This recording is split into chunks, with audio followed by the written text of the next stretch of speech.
Hi, kindergarten, and welcome to this week's Tidbits. Just a reminder, I am sharing our book creator book for kindergarten, located here at the bit.ly in the bottom left-hand corner. This is also linked into the weekly Tidbits. It is just bit.ly / capital K and capital T for Tidbits. Once you get inside of our Tidbit book on this quick access link page, you're going to click on the week lessons that you were looking for, which we are going to be talking about the week of November 25th. So this week starts November 25th, and it's going to continue to December 6th after our Thanksgiving.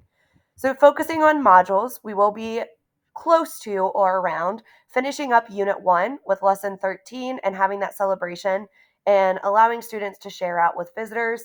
Then students will be starting Unit 2 with Lessons 1 through 6. In Lesson 1, students will be reintroduced to Sophia, and they're going to be introduced to her friend Jack to learn about weather around the world. They will be also introduced to the text on the same day in March.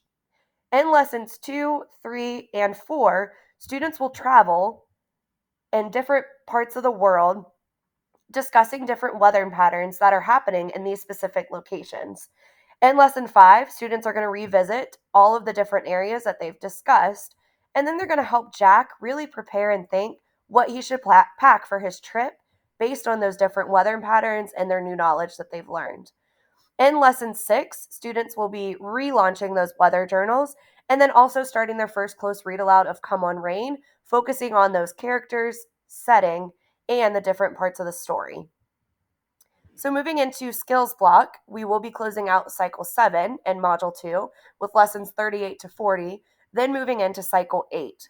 So starting in lesson 38 with our mystery word, students are going to practice those articulatory gestures, focusing on how their mouths move when they say specific letter sounds like d, f, ul. They explore high-frequency words through a mystery word activity where they will receive clues such as letter count, specific sounds, and they will have to determine what that mystery word is. And for this week, that mystery word is and.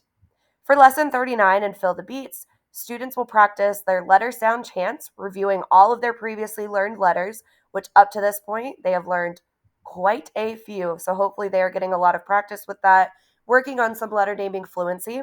But students will play a game to practice using different words inside of their poem to fill the beats or connecting that to starting to feel syllables. In lesson 40 for rhyme time, students are going to explore rhyming words and identify common sounds at the end of the word like day and play, and the use of those patterns to generate new rhyming words. Students will use their poem, An Afternoon Swim, to support them in identifying some of these poems. Starting in cycle 8, lesson 41, getting to know our new letters, students are going to be focused on the letters k and y for our words kangaroo and yak. In lesson 42, students will use their new poem to support them to identify some of these new letters inside of words and also talk about what sound they're hearing all throughout this poem. Students will also practice that letter formation, which is going to be key to helping them write their letters. Moving into lesson 43, here we are back to our mystery word. And for this mystery word this week, it is going to be up for this cycle 8. So making sure we're giving students those cues, they're going through their different poem to try to use those clues to identify what words it could possibly be.